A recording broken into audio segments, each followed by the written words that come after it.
In this video, we're going to look at water, and water has the ability to react with itself, and we call this auto-ionization.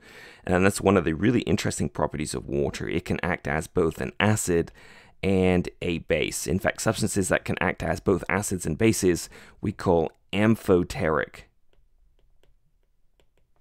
So it can react with itself. So auto means self, so it can ionize itself. And the reaction itself, we can write it as two water molecules will collide with one another, and one of the water molecules will grab a proton from the other one. So the one that grabs a proton becomes the hydronium ion, and the one that loses a proton becomes the hydroxide ion. So this is the auto-ionization reaction. Because it's an equilibrium, we can write an equilibrium constant for it. We can write Kc. However, since we're dealing with water, we always agree to write this one as Kw. And so Kw then is just the concentration of products over reactants at equilibrium. The concentration of water is given an effective concentration of 1, so dividing by 1 squared is, well, actually we can just ignore it, can't we? What we find is that this has a value that is worth committing to memory, I think. It is 1 times 10 to the minus 14 at 25 degrees Celsius. And I think it's worth committing to memory just because it's an easy number to remember, and we're going to find that the definition of pH is going to be based off of this manipulation. So worth knowing. We sometimes get a little bit lazy, and so sometimes we can write that reaction up above as, instead of two water molecules colliding, we can imagine one water molecule breaking into pieces and forming the hydrogen ion and the hydroxide ion. And this isn't nearly a good way to remember it, actually, but it's a lot simpler, so we often go ahead and write it this way. So the hydronium ion is simply an H plus on top of a water, and the equilibrium constant expression Kw is exactly the same, so 1.0 times 10 to the minus 14 at room temperature.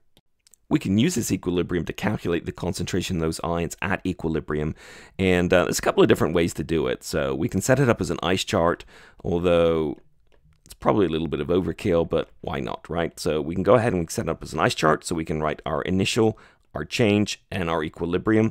Because water is a liquid, it has an effective concentration of 1, so I can just kind of line that out. And initially we haven't formed anything here. So because we've got a liquid there, its effective concentration is 1 throughout, so I'm going to line it, but I'm going to imagine that this breaks down by a value of x moles per liter. So every time it went down by x, these would go up by x and up by x. Because the coefficients are 1 to 1, we get 1x worth of each one of these. At equilibrium, of course, we've got x and we've got x. And so how do we solve for the equilibrium values? Well, we know Kw is equal to the concentration of the H plus times the OH minus. Kw, remember that value, 1 times 10 to the minus 14. At equilibrium, the concentration of H plus is x, and OH minus is x, so of course that is x squared. So if we want to solve for those concentrations, right, we just need to basically take the square root of Kw.